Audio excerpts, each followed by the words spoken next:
2014 में आज के ही दिन लोकसभा चुनाव के नतीजे आए थे।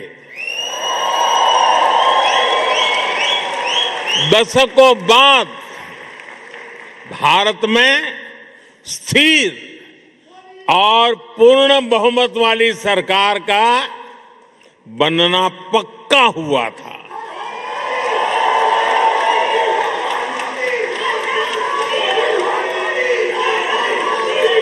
एक वो दिन था और एक आज का दिन है।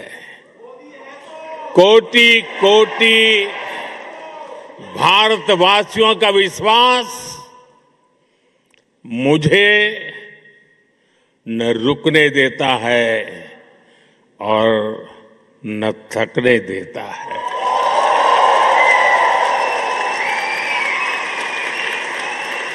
ये नॉन स्टॉप चले ही जा रहा है। साथियों, बहुत छोटी आयु से ही मैं देशभक्ति के रंग में रंग गया।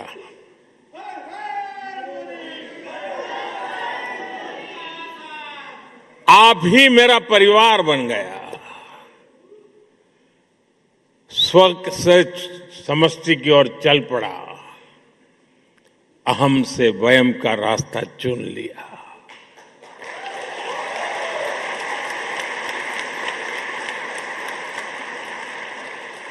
और फिर तो आपका सुख ही मेरा सुख बन गया। आपका कल्याण ही मेरा कर्तव्य बन गया।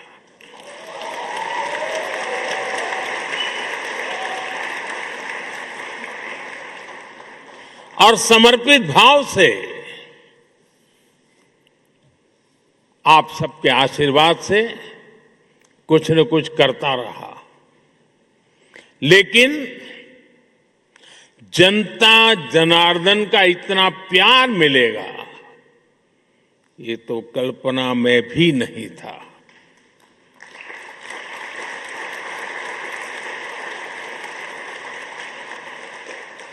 जब पीछे मुड़कर देखता हूं, 13 वर्ष मुख्यमंत्री के रूप में, 12 वर्ष प्रधानमंत्री का सेवा काल,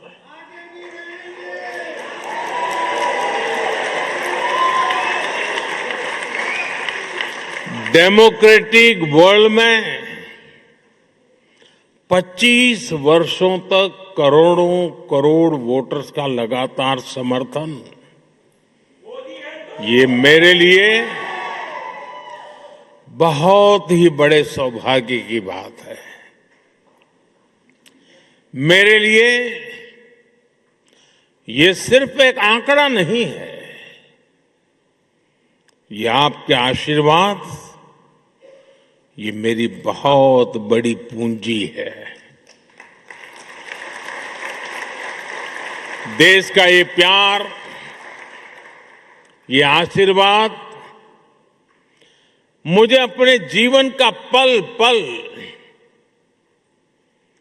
देशवासियों के सपनों को पूरा करने के लिए प्रेरित करता है। साथियों, दुनिया का कोई भी देश हो, अगर उसे आगे बढ़ना है तो उसे बड़े सपने देखने ही होंगे।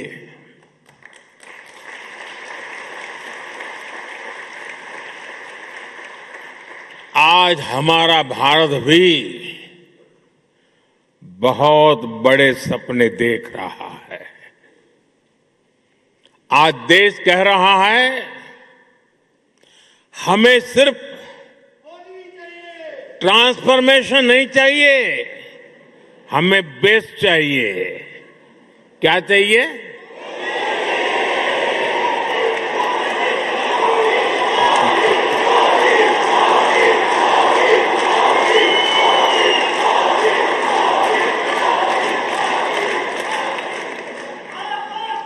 और हमें सिर्फ बेस्ट ही नहीं, हमें फास्टेस्ट चाहिए।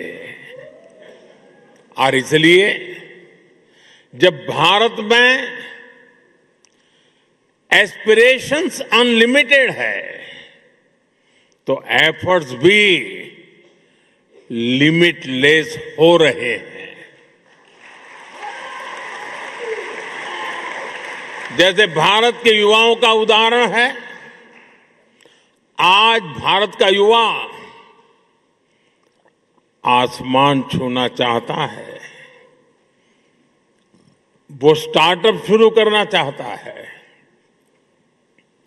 वो क्वालिटी प्रोडक्ट्स बनाना चाहता है, वो ड्रोन मैन्युफैक्चरिंग करना चाहता है, वो एआई और सेमीकंडक्टर की दुनिया में भारत को आगे ले जाना चाहता है।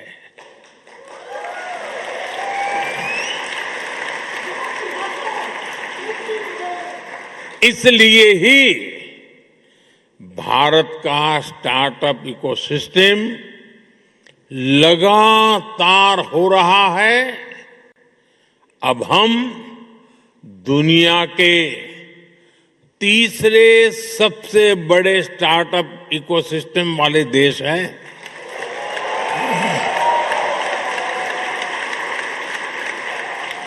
और साथियों, आज भारत की एस्पिरेशन सिर्फ अपनी सीमाओं तक नहीं है। भारत चाहता है वो ओलंपिक्स होस्ट करें, ग्लोबल मैन्युफैक्चरिंग हब बने, ग्रीन एनर्जी लीडर बने और दुनिया का ग्रोथ इंजन बने।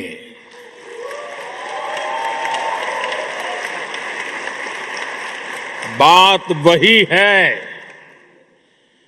एस्पिरेशंस अनलिमिटेड है और हमारे एफर्ट्स की स्केल भी उतनी ही बड़ी है। Record highway construction, record rail electrification, Vande Bharat जैसी सेमी हाई स्पीड ट्रेनें और दुनिया का इतना बड़ा रिन्यूएबल एक्सपांशन, बड़े से बड़ा लक्ष्य हो,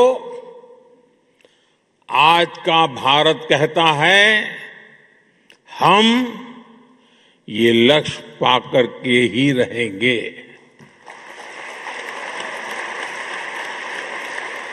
और हम ये करके दिखा रहे हैं। साथियों, आज का भारत एक अभूतपूर्व परिवर्तन के दौर से गुजर रहा है। आपने हाल में देखा होगा कि दुनिया की सबसे बड़ी और सफल एआई समिट भारत ने आयोजित की।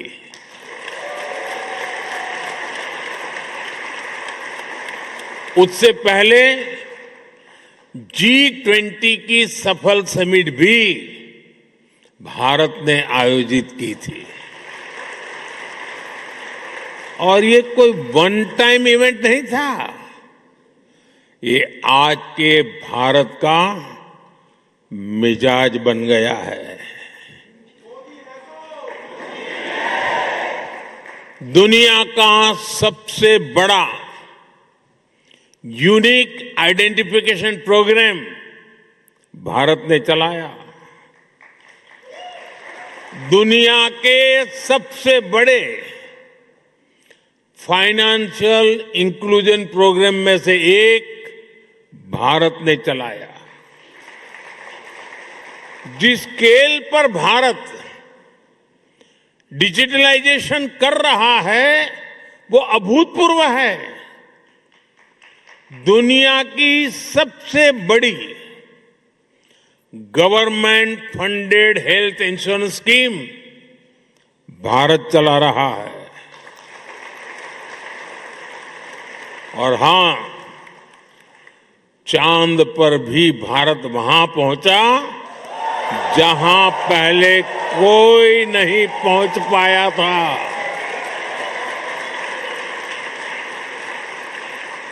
और न्यूक्लियर एनर्जी में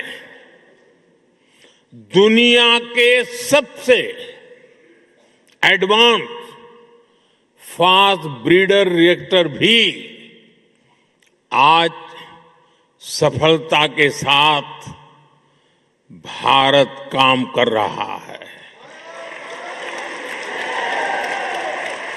साथियों,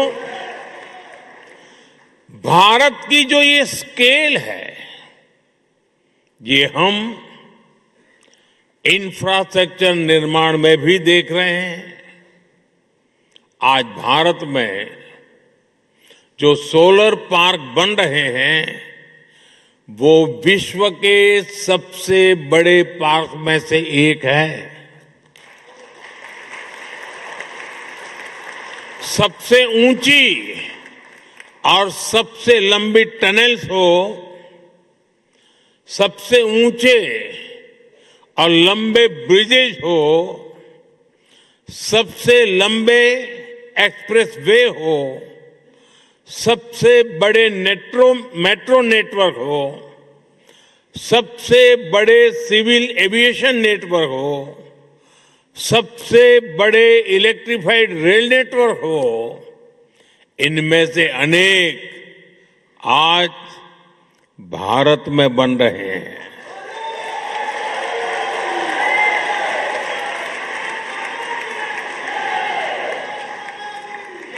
बीते सालों में भारत ने धरती से चंद्रमा की दूरी जितनी है, सुन लीजिए, धरती से चंद्रमा की जितनी दूरी है, उससे भी 11 गुना 11 टाइम अधिक ऑप्टिकल फाइबर बिछाया है।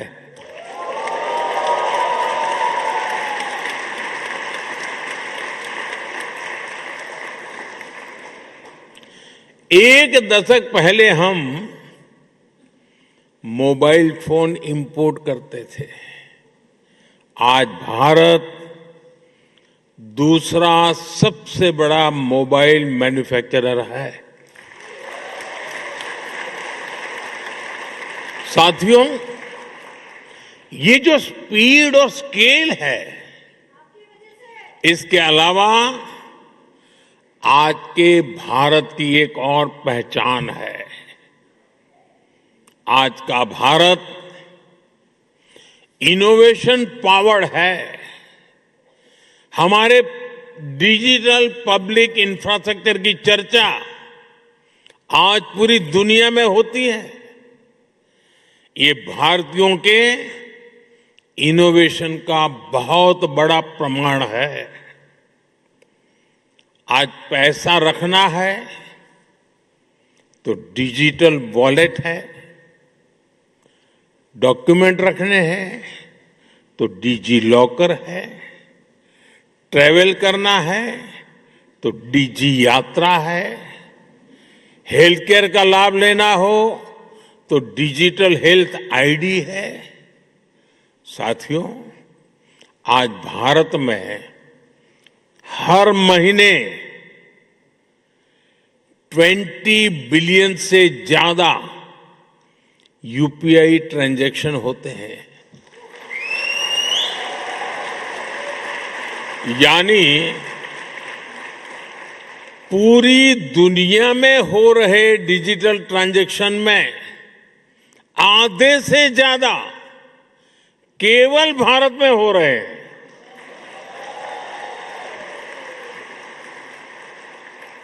और स्टार्टअप तो आज भारत के युवाओं का मिजाज बन चुका है। 12 साल पहले देश में 500 से भी कम स्टार्टअप्स थे। आज ये संख्या बढ़कर 2 लाख से ज्यादा हो गई है।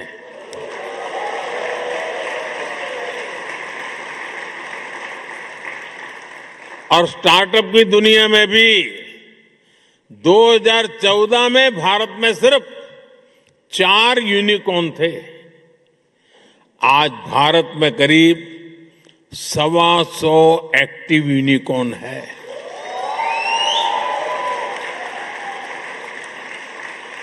दो 2025 में ही करीब 44,000 और नए स्टार्टअप रजिस्टर हुए हैं।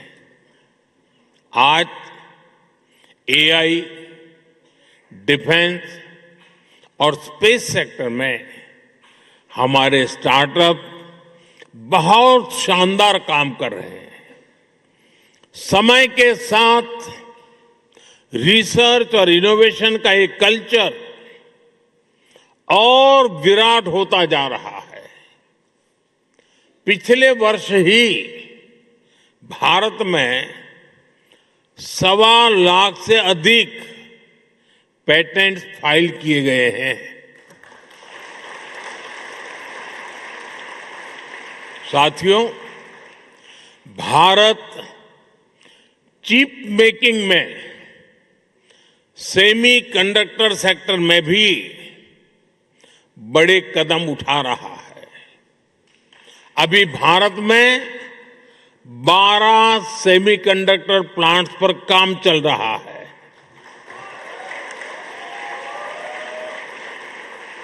इनमें से 2 प्लांट्स में प्रोडक्शन भी शुरू हो चुका है।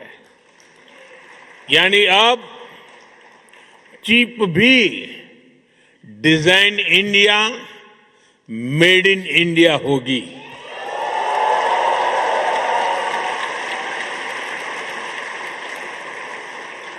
साथियों, भारत की ये aspiration driven journey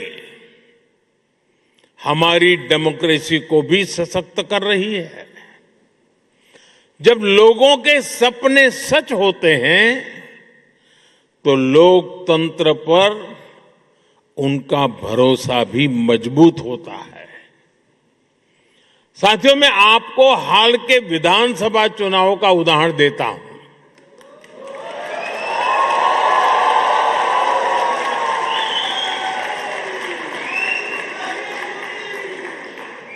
Assam, Bengal,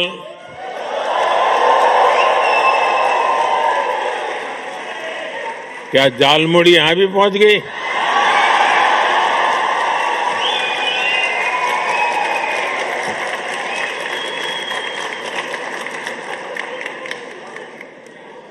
Assam, Bengal, Keralam, Tamil Nadu और पुडुचेरी में इस बार 80 से 90% तक वोटिंग हुई और इसमें भी विमेन पार्टिसिपेशन बहुत ज्यादा बढ़ी है और ये हर राज्य का ट्रेंड है।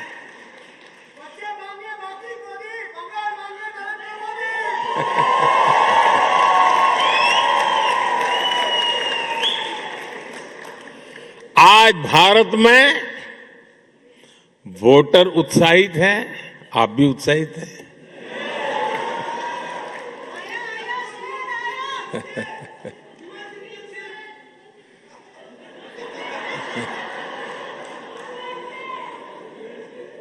साथियों, हमें गर्व होता है हर साल वोटिंग के रिकॉर्ड टूट रहे हैं। साथियों, भारत में 90 करोड़ से 90 करोड़ से अधिक वोटर रजिस्टर्ड हैं।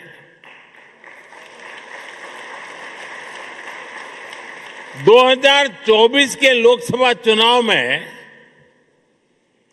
64 करोड़ लोगों ने वोट डाला, यानी यूरोपियन यूनियन की टोटल पॉपुलेशन से भी ज्यादा भारतीयों ने वोटिंग की।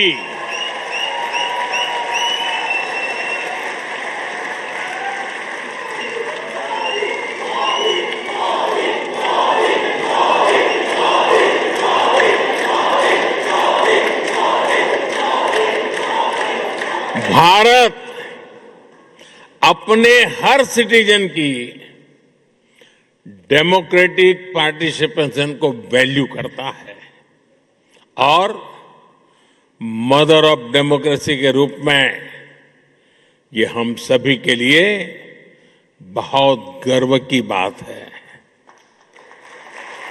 साथियों, भारत जब सफल होता है तो पूरी मानवता को उसका फायदा होता है। यही भारत और नीदरलैंड के बीच पार्टनरशिप का भी आधार है। साथियों, हमारे बीच दोस्ती की एक और कड़ी है जिसकी उतनी चर्चा नहीं होती, और वो है स्पोर्ट्स। हम दोनों देश स्पोर्ट्स के क्षेत्र में बहुत कुछ मिलकर कर रहे हैं। अब जैसे क्रिकेट है, नीदरलैंड की क्रिकेट में भारतीय समुदाय का बहुत बड़ा योगदान है। अभी भारत में T20 वर्ल्ड कप हुआ, उसमें नीदरलैंड की टीम ने अच्छा प्रदर्शन किया। भारत वर्ल्ड कप चैंपियन है,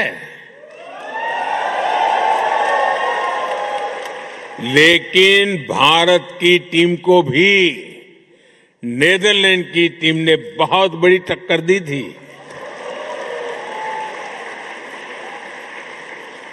जब हम तेजा निदामनुरू और विक्रमजीत सिंह को नीदरलैंड की जर्सी में देखते हैं, या फिर जब आर्यन दत्त जैसे युवा खिलाड़ी डच क्रिकेट के फ्यूचर में कंट्रीब्यूट करते हैं, तो हम सभी को बहुत अच्छा लगता है। साथियों, जैसे क्रिकेट में भारतीयों का योगदान है, वैसे ही भारत की हॉकी में नीदरलैंड्स का भी बड़ा कंट्रीब्यूशन है। भारत की हॉकी को और अधिक निखारने में डच कोचिज की भी मेहनत रही है। हमारी विमेन हॉकी टीम बीते कुछ समय से शानदार परफॉर्मेंस कर रही है। इसमें कोच मरीन का अहम रोल है। और इस वर्ष तो हॉकी वर्ल्ड कप का होस्ट नीदरलैंड भी है, और आप सभी को भारत के मैच देखने तो जाना ही जाना है। ये बात पक्की है कि वर्ल्ड कप जो भी कोई जीते, लेकिन इतना पक्का है कि इस ओलंपिक में भारत और नीदरलैंड की दोस्ती जरूर जीतेगी।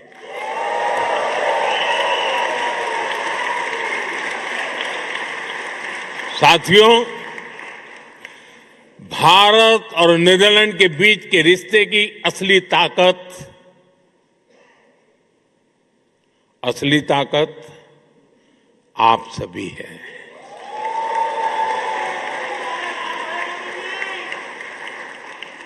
आप इस पार्टनरशिप के जीवंत सेतु हैं, जीवंत ब्रिज है। इसलिए भारत सरकार ने सूरीनामी हिंदुस्तानी समाज के लिए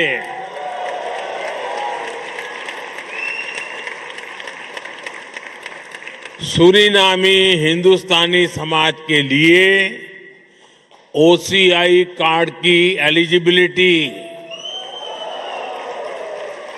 चौथी पीढ़ी से बढ़ाकर छठी पीढ़ी तक कर दी है।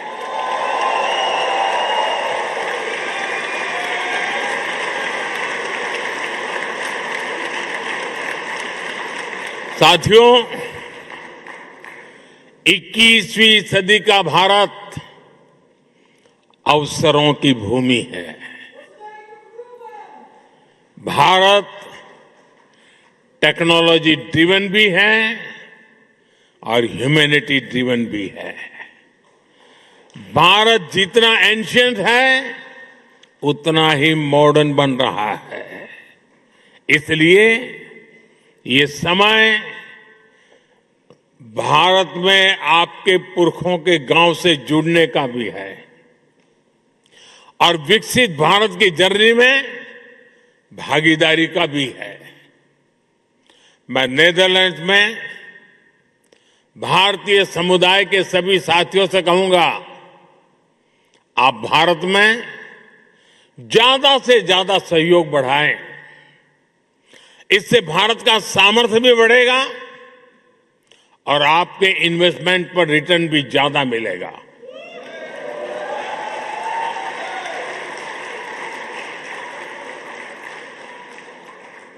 और ये मोदी की गारंटी है।